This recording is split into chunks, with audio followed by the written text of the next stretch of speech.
안녕하십니까. 신의균의 국방TV 시큐리티 뉴스입니다. 자, 오늘도 아주 중요한 이 우크라이나 전황 알려드리도록 하겠습니다. 어제 제가 알려드렸었죠. 러시아 군 대변인이 서방에서 제공해준 함 대레이더 미사일 안 무섭다. 우리는 지금 그 대레이더 미사일인 함에 하나도 격파되지 않았다. 우리 방공무기가 라고 했는데 그러면 방공무기가 그렇게 많이 살아있으면 우크라이나 전투기들이 제대로 활동을 못 해야 되는데 개전 이후에 처음으로 이 우크라이나 전투기들이 완전히 그냥 많이 나타나서 폭격으로 러시아군 한 개 BTG 대대 전술단 하나를 완전히 그냥 폭사시켜 버렸다고 합니다. 어떤 내용인지 보겠고요. 그리고 러시아가 지금 장부상으로는 인도, 중국 이런 데 천연가스 엄청나게 많이 팔아서 돈이 많은 것처럼 되어 있지만 그 돈을 받아서 쓸 수가 없죠. 그러다 보니까 흑자부도 상태. 그러다 보니까 전선에 있는 병사들의 의료품, 의약품도 없어서 그 의약품을 살 돈이 없어서 민간인들에게 돈을 거의 강제 징발하고 있답니다. 징수. 어떤 내용인지 보겠습니다. 자, 그리고 우크라이나에 또 새로운 무기가 갔는데 드디어 서방제 전차 맛보기가 들어갔습니다. 자, 신인균의 국방TV 구독, 알림, 좋아요 눌러주십시오. 전과를 먼저 보겠습니다. 전과는 병력 160명 추가 사살했고요. 전차 4대 격파, 장갑차 4대 격파, 차량 6대 격파, 야포 열문 격파가 있는데 전차나 장갑차 같은 거에 비해서 야포가 많죠. 그리고 다련장 로켓도 6문이 있습니다. 자, 이게 제가 좀 이따가 알려드릴 오늘의 메인 뉴스에 바로 그 전과들입니다. 포병을 그냥 박살내버렸어요. 그리고 고정익 항공기, 러시아군의 수호-25 공격기 1대 격추했고요. 무인 항공기 5대 격추, 순항미사일 한 발 요격 등의 전과가 있습니다. 자, 이렇게 하르키우를 확 치고 들어가서 곧 이 동부전선, 돈바스 다 회복할 것 같더니 지금 조금 잠잠하죠. 그래서 자꾸 묻습니다. 국민들이 왜 빨리 쳐서 이렇게 들어가지 않느냐라고 국민들이 좀 이렇게 불만을 하니까 젤렌스키 대통령이 영토 회복을 위한 공세 속도 조절이 필요하다. 장기전으로 가야 된다는 거죠. 왜냐? 아직 서방에서 약속된 무기가 다 안 들어왔다. 그게 다 들어와야 지금 우리가 화력 우위 또 이 장비 우위, 전력 우위를 달성할 수 있는데 지금 가면 피해가 너무 크다. 그래서 속도 조절이 필요하다. 라고 말을 했고, 그러다 보니까 결국 이게 장기전으로 갈 수밖에 없고, 제가 지난 주말에 심층 분석을 통해서 이 우크라이나 전쟁 도대체 언제 끝나나 라고 예상을 했을 때 내년 여름 정도는 돼야 윤곽이 나오지 않겠느냐. 건곤 일척의 대회전은 내년 여름쯤에 나올 것이다 라고 예상을 했었죠. 자, CNN은 미국의 고위 관료발의 어떤 정보를 하면서 우크라이나에다가 전차 공여를 검토 중이다. 지금은 이 동구권, 구동구권 국가들에서 전차를 받아서 줬죠. 과거 T-72 계열의 전차들을 줬는데 그걸 이제 미국도 전차를 공유할 것을 검토 중인데 뭐냐 하면은 M60 전차, 치장되어 있는 M60 전차 또는 초기형인 M1A1 에이브람스 전차 초기형 이런 것들을 공유할 것을 검토 중이다. 검토 중이다라고 하면 주기로 결정났다 그 말 아니겠습니까? 자, 그래서 우크라이나에 이제 진짜로 서방제 전차들이 마구마구 들어갈 일만 남았는데 M60은 조금 아쉽네요. 2세대 전차인데. 자, 우크라이나 정보국이 러시아가 지금 동원령을 검토하고 있다. 그런데 이 동원령을 선포하면 정치적으로 치명타가 될 것이다 라는 거죠. 이건 당연한 겁니다. 지금 현재 상황에서는 러시아가 이길 길이 없습니다. 돈도 없죠. 병력은 다 떨어졌죠. 무기도 없죠. 그러니까 지금 상황 이길 수가 없는데 병력도 없어서 지금 북한에게 꾸어오느냐. 또 죄수들 지금 데리고 와서 400명 지금 투입하고 이런 정도인데 그래봐야 완전히 그냥 언발에 오줌 누기 아니겠습니까? 그러니까 안 된다. 우리도 국가 총동원령 해야 된다. 그런데 이걸 하게 되면 아니 우리 국민 민생에는 아무 지장 없이 그냥 특수군사작전 해서 3일 만에 끝낼 것처럼 하더니 결국 지금 이렇게 남의 나라 또 얼마 전까지만 해도 우리하고 같은 나라였던 나쁘지 않은 사이의 그 우크라이나를 침공해서 우리를 총동원해? 그렇게 되면 푸틴 대통령의 정치적 앞날이 굉장히 심각해지겠죠. 그래서 니들 지금 총동원령 선포 안 하면 못 이기는 거 우리 알아. 그렇지만 선포하면 푸틴 너가 죽을 거야 라고 알려주는 것이죠. 또 이렇게 발표를 계속함으로써 그렇게 또 러시아인들에게 어떤 인식을 확산시켜 나가는 것이죠. 심리전입니다. 우크라이나 사이버 부대가 바그너 그룹을 해킹해서 개인정보를 탈취했답니다. 바그너 그룹이 이번 전쟁 기간 중에 가장 많은 전쟁 범죄를 일으키고 있다고 하죠. 그래서 야, 바그너 그룹 니들 이제 개인정보 다 탈취했어. 그리고 공개할 거야. 그리고 개인정보를 다 탈취했다는 것은 나중에 니들을 전범으로 기소하기가 아주 쉬워. 그러니까 지금부터 전쟁 범죄 하지 마라는 그런 내용이 되겠습니다. 자, 그런데 이즈움 일대 발굴하는 이 안매장 시신이 계속 늘어나고 있다고 하죠. 어제만 해도 오전에 99, 오후에 159 이런 이제 이야기가 나왔는데 정말 무지막지하게 늘어나고 있는 이 상황에서 또 그도 그럴 것이 부차 지역은 불과 며칠만 점령했던 지역이고 이 이지움 지역은 5개월을 점령을 했었기 때문에 뭔가 나쁜 짓을 해도 더 많이 했을 개연성이 높죠. 그런데 이 안매장한 이 시신을 지금 발굴을 해보니까 대부분 고문을 받은 흔적이 있고 또 일부 남성은 성기가 제거됐더라는 겁니다. 지난번에 거세를 하는 동영상을 올렸다가 정말 뭐 어마어마한 분노를 자아냈던 적이 있었죠. 그런데 여기 보니까 성기를 제거한 시신들이 많다. 왜 이런 짓을 합니까? 정말 분노가 치밀어 오릅니다. 그리고 루한스크 인민공화국, 도네츠크 인민공화국 의회가 러시아 연방에 합병하는 것을 긴급 투표할 것을 러시아 요구했다. 이 말은 뭐냐? 빨리 우리를 러시아 연방에 집어넣어줘. 그래서 이 도네츠크와 루한스크를 우크라이나가 쳐들어오면 러시아 본토를 침공한 걸로 해주고 그렇게 해서 핵 공격해버려. 그래야 내가 살 거 아니야. 그러니까 이 도네츠크, 루한스크 이 의회에 있는 의원들은 지금 반군의 기득권층들이죠. 그러니까 지금 이 루한스크와 도네츠크가 우크라이나로 다시 탈환되게 되면 제일 먼저 제거될 그런 반역자들 아니겠습니까? 그러니까 죽기 싫으니까 러시아에게 빨리 우리를 러시아 연방으로 들어가게 투표 좀 빨리 하자라는 겁니다. 이런 상황에서 루한스크 주지사가 러시아가 지금 루한스크 지역에 동원령을 준비하고 있다. 징집령이 아니라 동원령은 아예 그냥 다 쓸어가겠다 이 말이 되는 것이죠. 우크라이나 특수부대가 도네츠크 일대의 러시아 관측소를 연쇄 소탕 중이다. 관측소 우리로 치면 뭐 GP 정도 되는 전방 추진 이런 그 정찰 포스트 아니겠습니까? 그래서 여기에 이제 소수의 러시아 군들이 주둔하면서 우크라이나 군의 움직임, 진격 이런 것들을 이제 사전 정찰을 하는 곳인데 그걸 이 전기 자전거 이런 거 소음이 없죠. 그거 타고 싹 가가지고 타격해서 제거하고 또 다음 GP 가서 또 타격하고 제거하고 이런 걸 지금 계속 하고 있다는 겁니다. 러시아가 19일 오전에 자포리자 원전을 겨냥해서 다른 장 로켓 공격을 했는데 이 원자로 200m 옆에 떨어졌대요. 정말 미쳐도 보통 미친 게 아닙니다. 이것들이. 마리우폴의 러시아 경찰 책임자가 퇴근 중에 피습을 받아서 폭살을 했는데 이제 퇴근하기 위해서 차에 타고 시동을 딱 거는 순간 폭발을 했답니다. 승용차에서.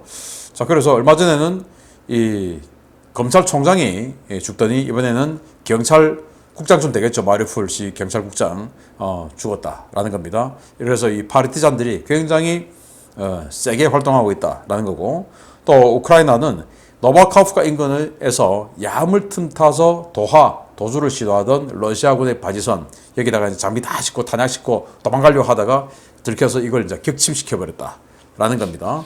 자, 이런 전선 상황을 바탕으로 주요 소식 3가지 들어갑니다. 첫 번째입니다. 우크라이나가 처음으로 서방제 전차의 맛보기 버전을 얻게 됐다는 소식입니다. T-55의 파생형 정도로 알려졌지만 실제로는 엄청난 마 개조를 받고 환골 탈퇴해서 레오파르트 1 전차를 상회하는 성능을 가진 전차가 우크라이나군에 공여되었습니다. 슬로베니아 정부가 독일 정부와 전차, 장갑차 스와프 합의를 마무리 짓고 자국군이 보유하고 있는 M55S1 전차 28대를 우크라이나에 공급하는 절차에 들어갔다고 현지 시각 9월 20일 밝혔습니다.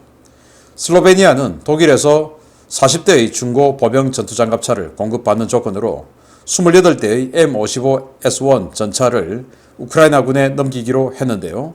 이 전차는 T-55의 파생형으로 분류되지만 실제로는 서방제 장비로 내부와 외부를 완전히 갈아엎은 나토 표준 2세대 전차로 평가되는 전차입니다. 냉전 시절 도입한 T-55 전차를 바탕으로 포탑과 차체를 전면 재설계한 M55S1은 이스라엘과 독일의 기술 지원을 받아 개발됐는데요. 포탑을 재설계해서 주포를 L7A1 105mm 강선포로 교체하고 독일제 디지털 사격 통제 장치와 주포 안정화 장치, 레이저 거리 측정기, 포수용 조준경, 야간 전투용 열 영상 조준경까지 장착했습니다. 포탑과 차체는 이스라엘제 폭발 반응 장갑으로 감싸 방어력을 크게 강화시켰고 엔진과 변속기는 독일제로 구동륜과 궤도 역시 신형 장비를 도입해 공격력과 방어력, 기동력이 어지간한 2세대 전차를 상회하는 수준으로 강화되었습니다. 이 전차는 주행 중 사격이 가능하고 신형 날개 안정 분리 철갑탄을 사용할 경우에 2km 거리에서 최대 580mm의 장갑판을 관통할 수 있는 강력한 공격력을 발휘하는데요. 공격력과 방어력 모든 면에서 러시아군의 현용 주력 전차인 T-72B3를 능가하고 T-80BVM과도 붙어볼만 하다는 평가를 받고 있습니다. 우크라이나군은 M55S1 전차를 통해 서방제 전차 장비와 부품, 운용 전술을 처음으로 접해볼 수 있는 기회를 갖게 됐는데요. 유럽연합이 EU 차원의 대규모 무기 공동 구매와 군사력 현대화를 천명한 상황에서 M55S1이 서방제 중고 무기 체계들의 대규모 우크라이나 지원으로 이어지는 신호탄이 될지 관심이 커지고 있습니다. 야, 정말 T-55 헛방 딱 엎어놓은 거, 찐빵 엎어놓은 거, 이 포탑 똑같이 생겼어요. 그런데 그 찐빵을, 그 포탑을 이렇게 감쌌습니다.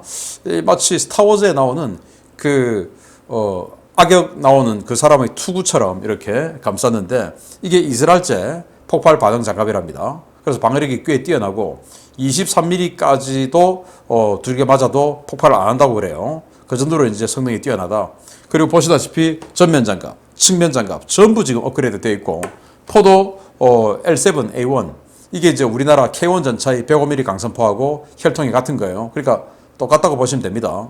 이렇게 해서 업건을 하고 원래 100mm 주포였는데 그리고 당연히 이제 이 서방제 주포가 들어갔으니까 이 주포를 사격하는 사격 통제 장치, 뭐 레이저 거리 측정기, 뭐 이런 것들 전부 다 완전히 그냥 면모일신한 거죠. 사격 통제 장치부터 시작해서 전부 서방제로 다 교체를 하고 나니까 신속하게 사격할 수 있고 또 열영상 장비, 야간에도 사격할 수 있고 러시아 전차들은 야간에 작전 잘 못하죠. 그런데 여기는 야간도 작전할 수 있고 기동간 사격도 할 수 있고 뭐 정말 기가 막히게 이런 완전히 초구형 전차를 기가 막히게 업그레이드를 했는데 이걸 이제 슬로베니아가 가지고 있던 걸 우크라이나에게 주고 그 대신 슬로베니아는 독일로부터 장갑차를 받기로 했다라는 건데요.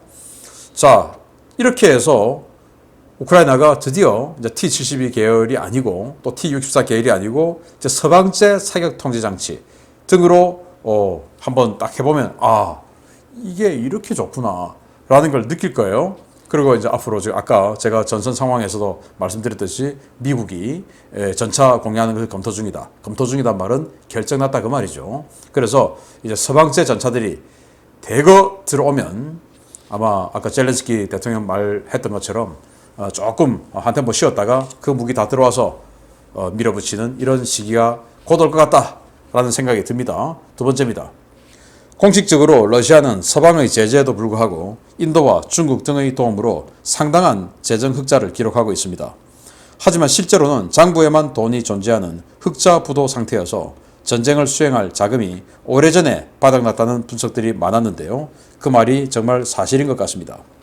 러시아가 극심한 재정난에 시달리며 정상적인 군수공업 가동이 어려운 것은 물론 전선에서 쏟아지고 있는 엄청난 수의 부상병을 감당할 여력이 못 되어 국영기업 직원들로부터 돈을 뜯어내고 있다고 임명을 요구한 러시아 국영 에너지기업 가즈프롬 직원이 현지 시각 9월 20일 폭로했습니다. 이 직원은 가즈프롬 소속 보안요원으로 현재 11회 연방광구의 사하공화국 가스전에 파견되어 근무하고 있는 인물인데요. 그는 가스프롬 본사가 직원들에게 1인당 최소 1,000루블의 기부금을 강제하는 지시를 하달했다며 관련 내용을 폭로했습니다. 이 직원이 폭로한 이미지 캡처본은 가즈프롬 사하 지사 직원 100여 명이 들어와 있는 단체 채팅방의 화면을 담고 있는데요. 해당 채팅방에는 본사 지시로 전장에서 부상당한 군인들을 치료하는데 약을 살 돈이 부족하다 라며 모든 직원은 최소 1,000루블의 기부금을 내라 라는 내용이 담겨져 있었습니다. 가즈프롬 측은 직원들에게 안내한 계좌로 최소 1,000루블을 송금한 뒤 돈을 보냈다는 증빙 서류를 제출하라 라고 요구했는데요. 평균 20만 루블 안팎의 높은 급여를 받는 가즈프롬 직원들은 기부금을 내는 것은 문제될 것이 없지만 기부를 강제하는 것은 지나치다고 반발하고 있습니다. 러시아 당국이 국영기업 직원들을 대상으로 이런 강제 기부 활동에 나선 것은 극심한 전쟁 자금 부족 때문입니다. 정부와 중앙은행은 물론 시중은행들까지 제재를 받고 있는 러시아는 장부상으로는 사상 최대의 흑자를 기록하고 있지만 그 돈을 실제로 만질 수는 없고 외부에서 물건을 거래할 수도 없어 극심한 인플레이션과 재정난을 겪고 있습니다. 이런 상황에서 지난 9월 초부터 약 보름간 진행된 우크라이나군의 대공세는 러시아군에게 대량의 사상자를 내게 만들어 야전 병원은 물론 일반 병원들을 마비시키는 상황을 만들었는데요. 러시아 측은 부상병 치료를 위한 의약품 구매 대금을 당장 결제할 돈이 없어 주머니 사정이 넉넉한 국영기업 직원들을 대상으로 현금 갈취에 나선 것으로 보입니다. 러시아 관제 언론 보도로 매일 승전보를 듣던 러시아인들은 넘쳐나는 부상자에게 공급할 의약품이 없다는 사실에 의아해하면서 정부 발표를 의심하기 시작했는데요. 크렘린에는 국가 전략이나 전쟁 전략을 짜는 엘리트 브레인 그룹이 없는 것 같습니다. 자, 가스프롬 국영 에너지 기업이죠.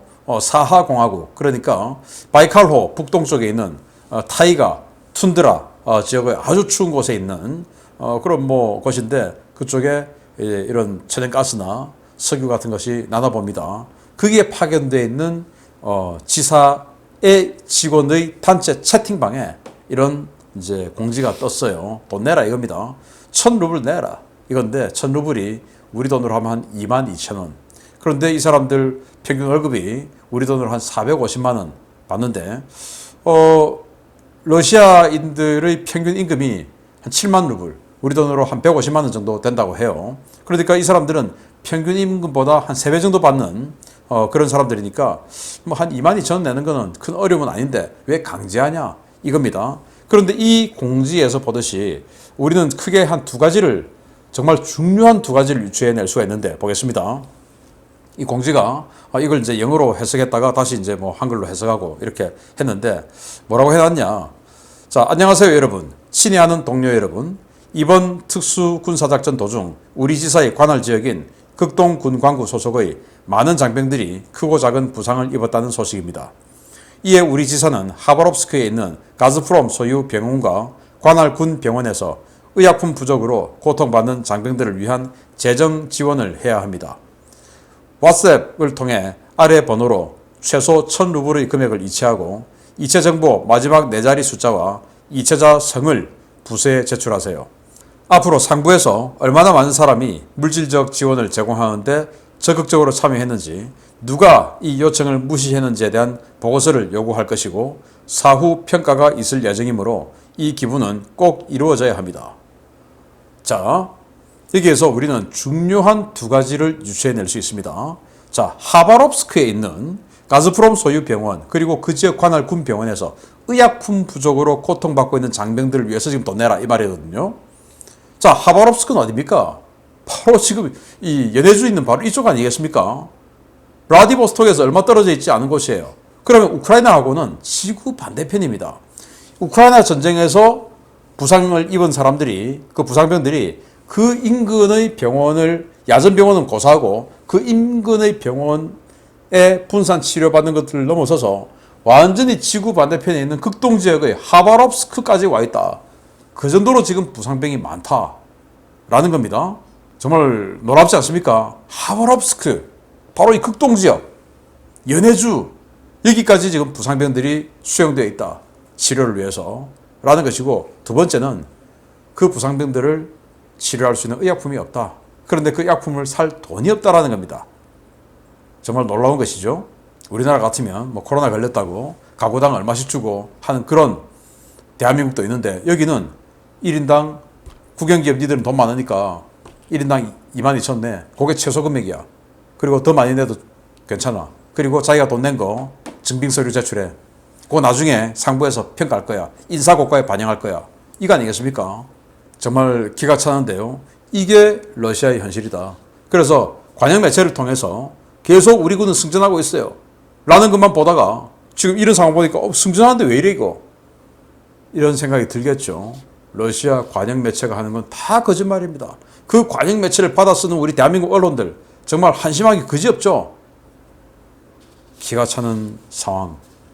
그리고 진짜 현실 알아봤습니다. 세 번째 화끈한 소식입니다.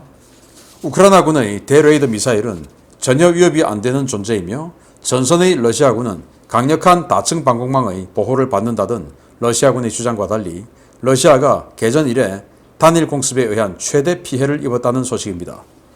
헤르손 북부에서 고립되어 있던 한 개 대대 전술단이 한 번의 공습으로 전멸했다는 소식입니다. 우크라이나 공군이 현지 시각 9월 20일 새벽 헤르손주와 미콜라이우주 접경 지역에서 러시아군이 농성하고 있던 마을을 대대적으로 공습했으며 이 공습으로 해당 지역에 숨어있던 러시아군이 사실상 괴멸되었다고 우크라이나 남부작전사령부가 9월 20일 밝혔습니다. 이번 공습은 헤르손주와 미콜라이우주 경계선에서 남쪽으로 약 3km 떨어진 프리우다인 마을을 대상으로 실시됐는데요. 우크라이나군은 항복 권고를 거부하고 농성 중이던 러시아군에게 대규모 공습을 가해 마을의 여러 건물들을 방패 삼아 숨어있던 러시아군을 문자 그대로 쓸어버렸습니다. 우크라이나군은 이번 공습이 헤르손주 북부 지역의 러시아군 탄약 저장 시설 중의 하나에 대해 이루어진 것이며 러시아군의 피해는 대부분 포병 장비였다고 밝혔는데요. 남부작전사령부에 의해 확인된 전과 기록에서는 다수의 포병 장비가 파괴된 것이 확인되고 있습니다. 이번 공습에서 러시아군은 90명이 전사하고 3대의 전차와 8대의 장갑차가 파괴됐는데요. 이와 별개로 3문의 2S-19 자주포, 4문의 2S-3 자주포, 2문의 2S-5 자주포 등이 파괴되었고 BM-21 다련장 로켓 시스템 역시 6문과 다량의 탄약이 파괴되었습니다. 우크라이나군은 이번 공습으로 프라우다인에서 농성 중이던 러시아군 대대전술단 마이너스 병력이 사실상 괴멸되었다고 판단하고 있는데요. 전장 주도권이 완전하게 우크라이나 측에 넘어간 남부전선에서 아직도 저항하고 있는 러시아군들, 부디 후퇴 금지 명령 따위는 무시하고 항복해서 목숨이라도 건지길 바랍니다. 수-25 공격기 대규모 동원되어서 그냥 폭격을 했다고 합니다. 위치가 어디냐? 여기 이제 헤르손 있죠. 그리고 미콜라이오 있죠. 이 경계선에서 남쪽으로 3km 지점. 다른 우크라이나 군들은 그냥 이 그 농성장 장소 마을을 놔두고 그냥 이제 우회해서 다 지나쳤어요. 그래서 러시아군이 공개한 어떤 동영상 이런 거 보면 여기 있는 이 포병들이 지나가는 우크라이나 기동부대를 때려가지고 전차 막 파괴하고 하는 거 보여줍니다. 여기 이제 포병이 자기네들끼리 이제 숨어가지고 쏘고 하는 겁니다. 근데 이걸 시가전을 벌이면 오래 걸리니까 이걸 지나쳐 버리고 진격을 한 거예요. 그런데 뒤에서 이제 뒤통수가 뜨겁죠. 그러니까 이제 이걸 폭격을 통해서 제거했는데 그것도 전투기들이 들어가서 폭격을 했다. 그래서 9명의 러시아군을 죽였고 그리고 자주포 9대 그리고 다련장 로켓 6문 등을 파괴하고 다수의 탄약을 파괴했다. 포병이 다 사라졌으니까 여기에 있는 농성 중이던 다른 보병들은 그냥 유명무실해진 거죠. 오직 폭격을 통해서 대대전술단, 물론 풀편제 1000명은 아닙니다만은 대대전술단, 편제상 대대전술단을 전멸시켜버린 우크라이나군입니다. 정말 이 전쟁 길어지고 러시아가 힘이 없어지니까 정말 별 기록이 다 나옵니다.